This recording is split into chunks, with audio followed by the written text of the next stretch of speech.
ఆయన కోపమే రాకొచ్చింది, కోపమే రాకొచ్చింది, కోపమే రాదు. అలాంటి గొప్ప వ్యక్తి అంటే నేను కోపం పుట్టిస్తాను పైన అనుకుంటాడు.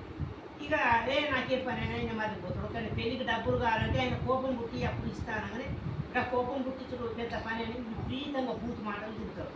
సంతేకనాథుడు సైలెంట్గా ఉంటాడు. ఎంత తిట్టిన కూడా ఏమన్నాడు. అప్పుడు ఆయన తిట్టును ఆలోచించు నేనేవండి ఇంత పెద్ద మహారాజుకు నేను కర్మను చుట్టించుకోను అని ఆయన మారిపోయింది. ఎంబటే జీవితం మార్చుకున్నాడు. నేను ఆ వ్యక్తి లెక్క ఉంటే అయిపోయాను. ఆయన మౌనంగా ఉంటే కూడా ఒక వ్యక్తి మారిపోయాడు. రెండో వ్యక్తి పోయాడు. నేను పోయి గుర్తిస్తా, ఇప్పుడు నీతోటి కాలేదంటున్నావు, గురువు గారు ఆయనతోటి కాలేదంటే సరే ఆయన రాజు అన్నట్టు రాజుగారు పంపించు, నేను ఈయన పోతాడు. విపరీతంగా తిరుగుతాడు. మీ వాళ్ళు నేను వాళ్ళు. ఇప్పుడు మీరు తింటే కోపం రాదా?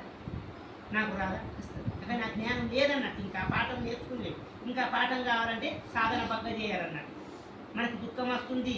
ఇప్పుడు మనిషి కోపం పుట్టియాలంటే నువ్వు తప్పుడుగా మాటలు చెప్తేనే నిన్ను తప్పు పుట్టించి నువ్వు ఇస్తుంటిదాని అసుంటిదాని అంటే ఎంత రేషం వస్తుంది, గుట్ట పొడికారం పోసినట్టే మాట. ఎందుకు అప్పుడు మంటలు వేస్తుంది అన్నట్టు. మరి పుట్టగా ఎవరికి వస్తుంది? అట్లా ఏమన్నా ఏం పట్టించుకోకపోతే ఆయన ఊముస్తాడు అన్నట్టు. ఇట్లా కోపం వస్తుంది. ఊమిస్తే ఇలా చూసుకుంటాడు. ఊమిస్తే అట్లా తానం చేస్తాడు. పక్క కనుగొడ్డు ఉండేది ఉమ్మంగానే తానం చేస్తాడు. ఉమిసి కడుపాక చక్కెర వచ్చి పడిపోతాడు. కోపం ఎందుకు రాకొచ్చిందంటే ఒక్కసారి గంగర మునిగితేనే ఎంతో పుణ్యం వస్తుంది అంటారు. నీ దయ వల్ల నేను లెక్క లేకుండా